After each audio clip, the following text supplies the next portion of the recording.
নমস্কার বন্ধুরা, আমি চলে এসেছি তোমাদের রিকোয়েস্টে তোমাদের পছন্দের ধারাবাহিক গৃহপ্রবেশের রিভিউ নিয়ে।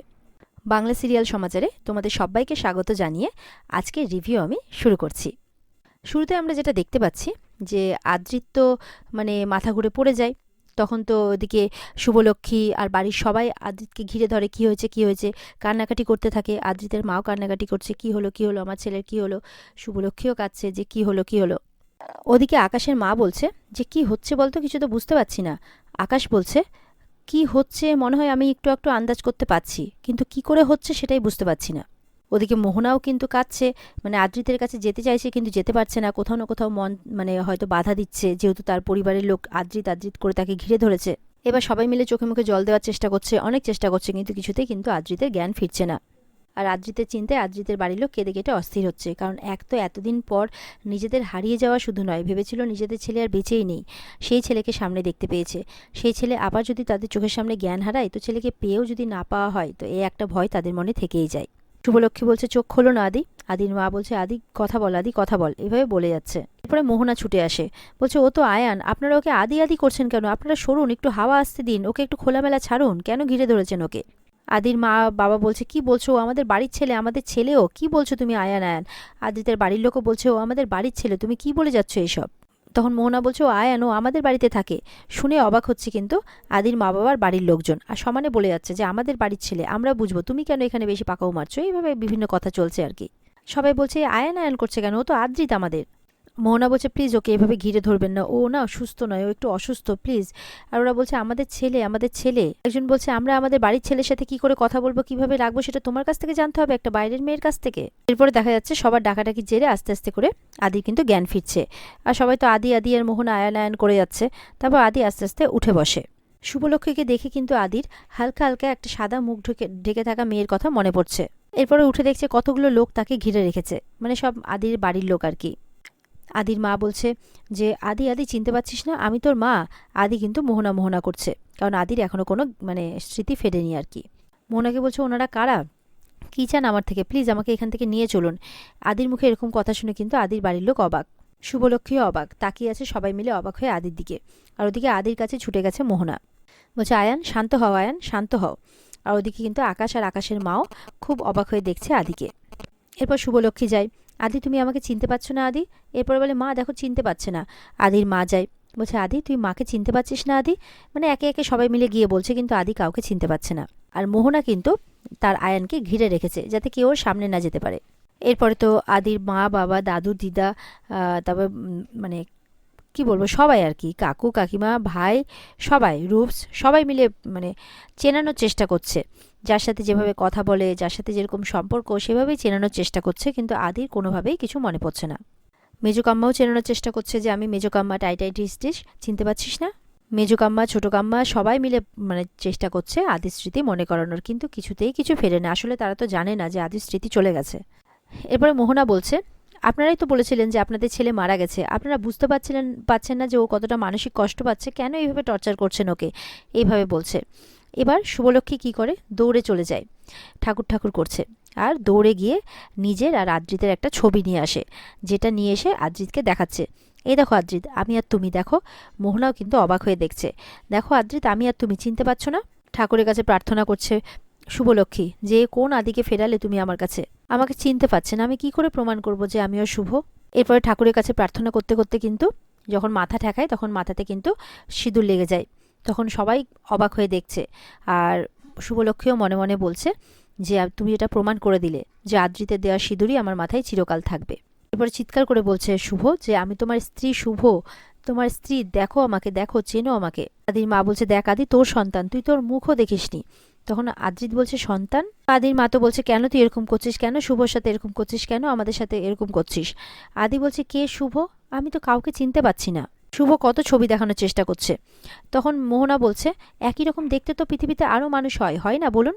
আদির ভাই বলছে এটা কি বলছেন আপনি, ভালো করে দেখুন তো, এই মানুষটার সাথে ওর কোনো মিল খুঁজে পাচ্ছেন না আপনি?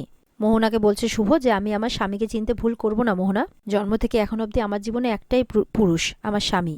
আকাশের মা বলছে দেখো আমাদের আয়ানি যে তোমাদের আদি, এর একটা প্রমাণ না পেলে কি করে হয় বলো তো? শুভ বলছে যে আদির পিঠের বাদিকে একটা তিল আছে, যেটা শুনে সবাই অবাক, বলছে লাল রঙের তিল। এবার তো সবাই বলছে কি হয়েছে বাবা, তুই চিনতে পারছিস না কেন? আকাশ বলছে আসলে আয়ানের স্মৃতিশক্তি হারিয়ে গেছে। এটা শুনে সবাই অবাক। আমার বোন মোহনা যখন ওকে খুঁজে পায় তখন ওর অবস্থা বাঁচার মতো ছিল না। আমার বোন দিনরাত এক করে ওকে সুস্থ করে তুলেছে। শারীরিক দিক দিয়ে সুস্থ করে তুললেও ওর স্মৃতিশক্তি এখনও ফেরানো যায়নি। আকাশ বলছে সত্যি এখন কি থেকে কি হচ্ছে, সত্যি এর কোনো এক্সপ্লেনেশন আমার কাছে কিন্তু নেই, আমি কিছু বুঝতে পারছি না। তবে একটা কথা আমি বলতে পারি, আমাদের আয়ান যদি আপনাদের আদ্রিত হয়ে থাকে তাহলে ওর উচিত ওর পরিবারের কাছে ফিরে যাওয়া। শুভলক্ষ্মীর দিকে তাকিয়ে বলছে আকাশ। আকাশ বলছে এখন আমাদের একটাই লক্ষ্য থাকা উচিত, যে আদ্রিতের স্মৃতি কি করে ফিরিয়ে আনা যায়।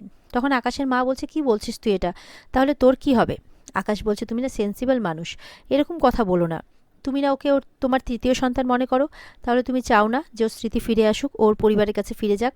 আমি দেখেছি আদ্রিত কতটা ডেসপারেট, ওর স্মৃতি মনে করার কত চেষ্টা করছে, কত খোঁজাখুঁজি করছে। আর মোহনাকেও দেখেছি দিন রাত এক করেছে ওর স্মৃতি ফেরানোর জন্যে। আর বলছে সত্যি তো, যদি সত্যি এই মানুষগুলো আয়নের পরিবার হয়ে থাকে মানে, তাহলে তো সত্যি কিছু করার নেই। মানে আকাশেরও কিন্তু মন খারাপ, চোখে জল। শুভলক্ষ্মীকেও ভালোবাসতো, আর বিয়ের দিনই এরকম একটা কাণ্ড হবে কে জানতো।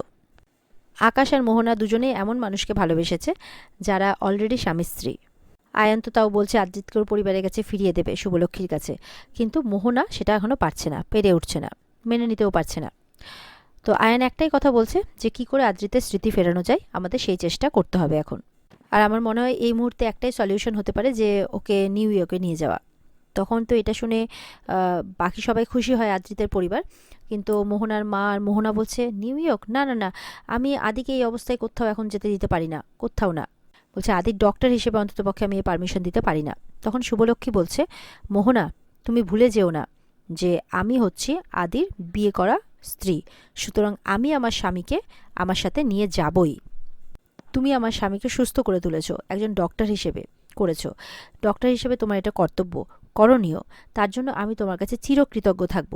কিন্তু স্ত্রী হিসেবে আমি আমার স্বামীকে তো নিয়ে যাবই। এটা বলছে শুভলক্ষ্মী। মোহনা বলছে কিন্তু আয়ান বলছে তো আমার সাথে থাকবে, দেখো এই আয়ান বলো, তুমি বলছো না তুমি আমার সাথে থাকবে, দেখো ও বলছে।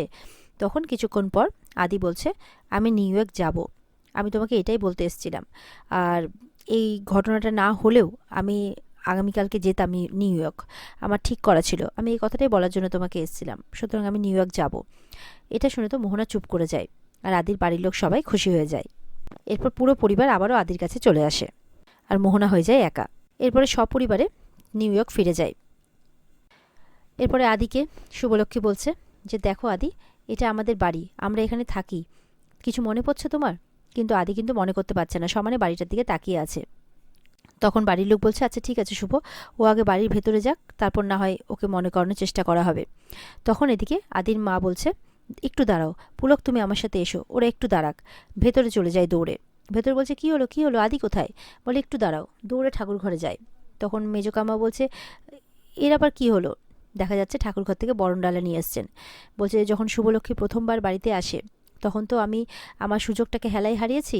তো আমি ভগবান আমার সমস্ত অহংকার সমস্ত কিছুকে চূর্ণ করেছে, আমাকে শাস্তি দিয়েছেন। আজকে আমি অহংকার রহিত, আমার মধ্যে কোনো অহংকার নেই।